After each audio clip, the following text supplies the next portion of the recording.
playing chess, the outcome of the game is usually determined in the early stages by the positions that are built up by each player even before the first pawn falls. These moves may seem innocuous to the untrained eye, but an experienced player can read the threats which grow and develop in each stage, and can see the traps which are being laid.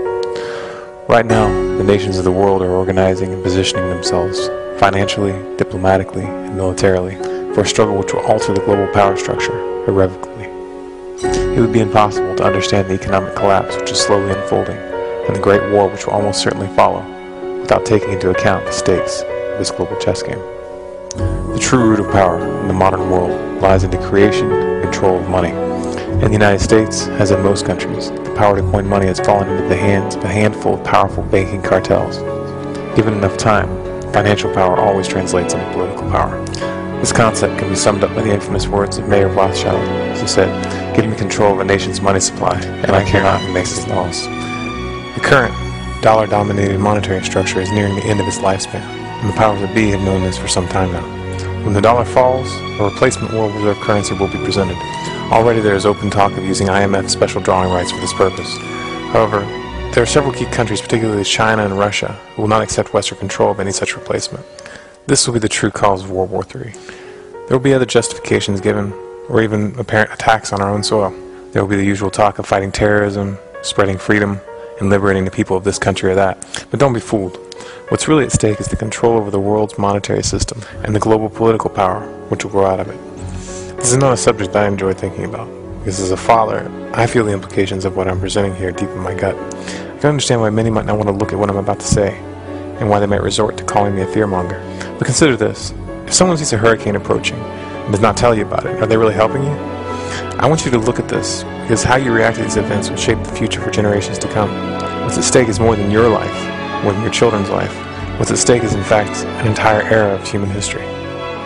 The primary psychological tool used to herd the masses in the modern age is the Hegelian dialectic, or in layman's terms, problem, reaction, solution. A problem is created or allowed to develop intentionally, the population reacts, demanding a solution, and then those who created the problem present a solution to the problem. Quite often a solution that gives more power to the very groups that caused the problem in the first place. It's important to understand that World War III is not going to be an accident. It will not be an unfortunate chain of events that the United States struggles to avoid. It is in fact a goal, a specific objective that must be reached to force a cultural shift that the population would otherwise never accept. It's only from this context that the events unfolding in the world right now make any sense at all. China and Russia see this coming. Korea and Iran see this coming. This is why these countries are currently in the process of completely revamping their militaries and moving their international trade off of the dollar. This is also why the American people were tricked, under the pretense of 9/11, into invading Iraq and Afghanistan. This is why Obama, or more accurately those who control Obama, have not and will not end our presence in the Middle East. They'll delay, they'll move troops from one country to the next, but they will not withdraw.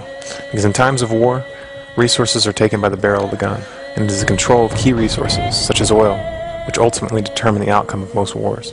Whoever is able to maintain control of the primary oil fields of the world will have the most political leverage and the best capacity to wage conventional warfare. However, if World War III does break out, the chances that it will be restrained to conventional warfare are slim to none. Unless we radically change course right now, a nuclear war is baked in the cake. This is why when I talk about the great collapse that's coming, I show buildings in ruins and describe the total end of our way of life. You don't need to be a psychic to see this coming, any more than you need a crystal ball to see a train rushing headlong towards the edge of a cliff and know that a tragedy is about to unfold. I don't hold out much hope that this great war can be stopped. Stopping it would require a total popular uprising, a revolution like we recently saw in Egypt. And in my opinion, the American people are far too distracted and far too sedated for that to happen. My only hope is to alter the reaction. Please, don't look for boogeymen in foreign lands when the dust from the mushroom clouds clear. Don't send your children to kill and be killed for the lies that the media will feed you. Don't hand over what tattered threads of freedom you still possess in the name of security. Don't look to those who have brought you to the brink of the abyss in the futile hope that they will protect you, because if you do, they will rebuild society in their own image.